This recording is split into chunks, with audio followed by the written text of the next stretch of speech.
नमस्कार सभी को। तो आज हम बात करते हैं our new topic electrolytic conductance की। सबसे पहले हमने बता दिया थी इलेक्ट्रोकेमिस्ट्री को हमने 3 पार्ट में डिवाइड किया था। फर्स्ट है इसमें इलेक्ट्रोलाइसिस, सेकंड है इलेक्ट्रोलाइटिक कंडक्टेंस, थर्ड है इलेक्ट्रोकेमिकल सेल। तो इलेक्ट्रोलाइसिस के बारे में हमने पहले ही स्टडी कर लिया है। आज हम बात करते हैं इलेक्ट्रोलाइटिक कंडक्टेंस की। तो सबसे पहले व्हाट इज कंडक्टर क्या होते हैं। कंडक्टर के बारे में हमें पता ही है, conductor which conduct electricity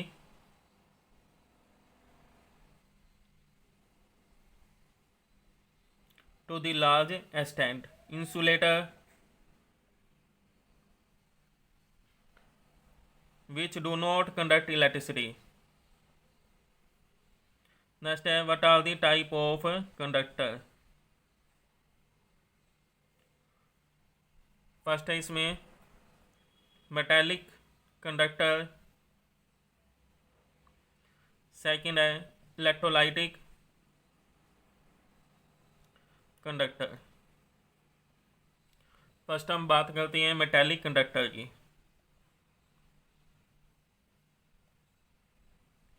metallic conductor के अंदर इलेक्ट्रिसिटी का जो फ्लो होता है वो होता है due to the presence of the metal electron. Solid state chapter में हमने मेटालिक सॉलिड के बारे में पढ़ा था।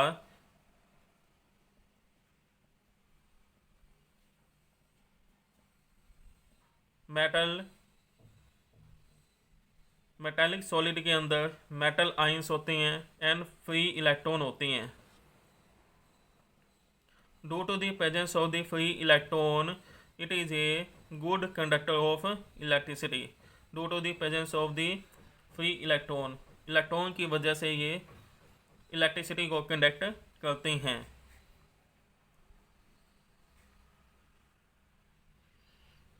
नेक्स्ट है effect of temperature.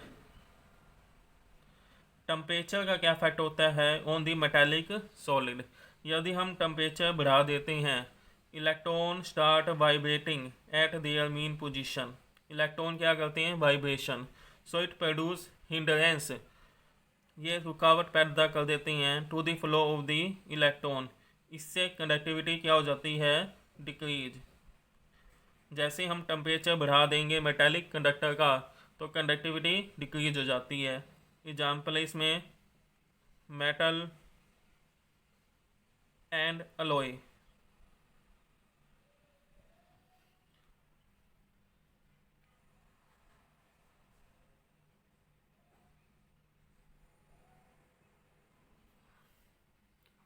Next electrolytic conductor.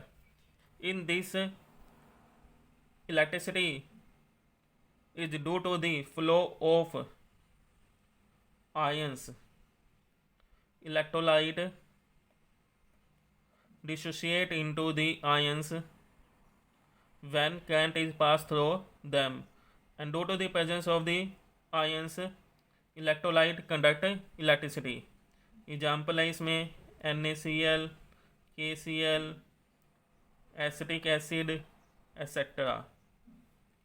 Electrolytic conductor को हम 2 पार्ट में डिवाइड करते हैं, strong electrolyte and weak electrolyte.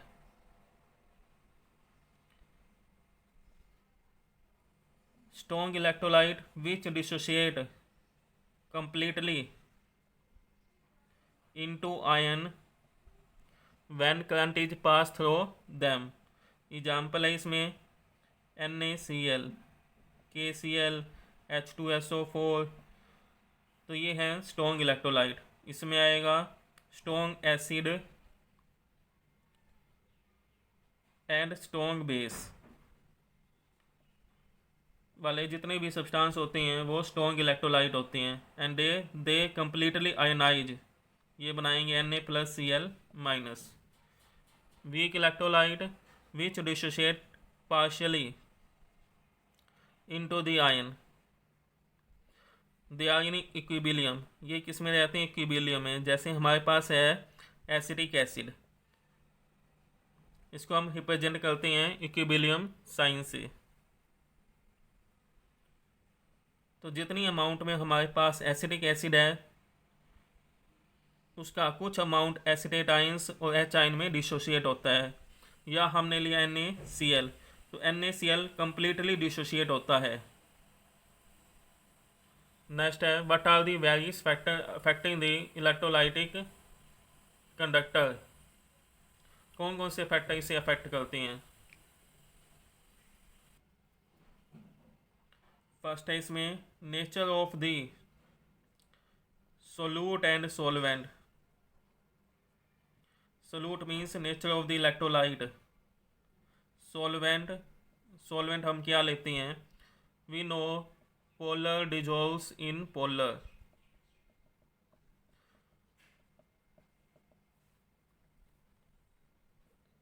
Solute यदि वो स्ट्रॉन्ग इलेक्ट्रोलाइट है तो ज़्यादा इलेक्ट्रिसिटी को कंडक्ट करेगा, यदि वीक इलेक्ट्रोलाइट है तो वो लेस इलेक्ट्रिसिटी को कंडक्ट करेगा। Solvent, what is the effect of solvent? तो पोलर डिजोल्व्स इन पोलर। यदि हम पोलर ही सोलवेंट लेते हैं और सोल्यूट भी पोलर है तो कंडक्टिविटी ज़्यादा होएगी। नेक्स्ट है इफेक्ट ऑफ टेम्परेचर।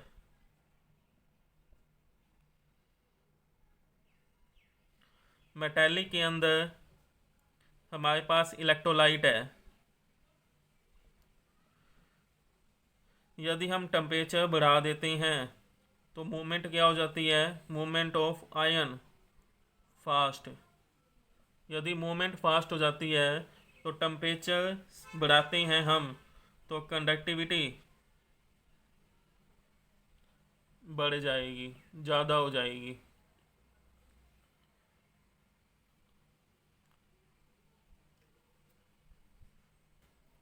नेक्स्ट है साइज।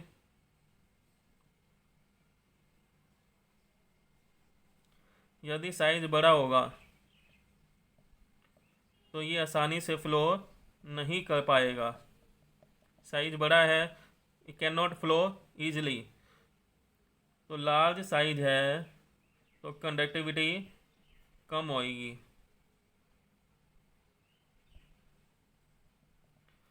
Next viscosity.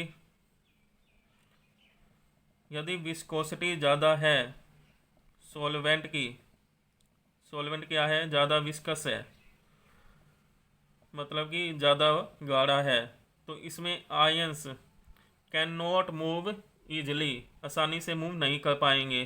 तो यदि विस्कोसिटी ज़्यादा है तो भी कंडक्टिविटी कम होएगी।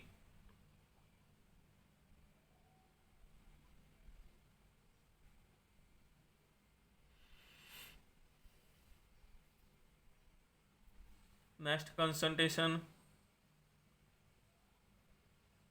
यदि कंसंट्रेशन सोल्यूट की ज़्यादा है, सोल्यूट की कंसंट्रेशन ज़्यादा है, then also conductivity decrease. Why reason क्या है? यदि कंसंट्रेशन सोल्यूट की ज़्यादा है तो movement solute can not flow easily, solute आप फ्लो नहीं कर पाएगा क्योंकि इसकी कंसंट्रेशन ज़्यादा है। पार्टिकल एक दूसरे से ही टकराएंगे और कंडक्टिविटी क्या हो जाएगी?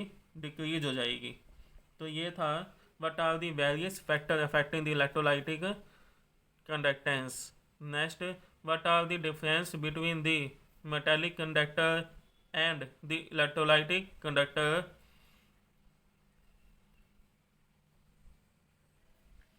तो फर्स्ट है इसमें मेटालिक कंडक्टर के अंदर इलेक्ट्रिसिटी किसकी वजह से होती है? Due to the presence of the electron. Electrolytic के अंदर कंडक्टिविटी किसकी वजह से होती है? Due to the presence of the ions. Second effect of temperature. Metallic के अंदर यदि हम टेम्परेचर बढ़ा दें तो कंडक्टिविटी डिक्रीज होती है। इलेक्ट्रोलाइट के अंदर यदि हम टेम्परेचर बढ़ा दें तो कंडक्टिविटी इंक्रीज होती है। क्यों होती है? क्योंकि इलेक्ट्रॉन स्टार्ट वाइब्रेटिंग।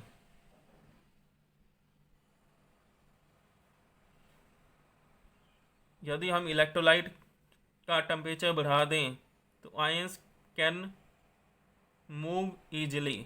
इसकी वजह से इलेक्ट्रोलाइटिक में कंडक्टिविटी बढ़ जाती है। एग्जाम्पल है इसमें मेटालिक सॉलिड, मेटल, इसमें आ जाएंगे साल्ट्स। तो these are the difference between the metallic electrolyte and the electrolytic conductor.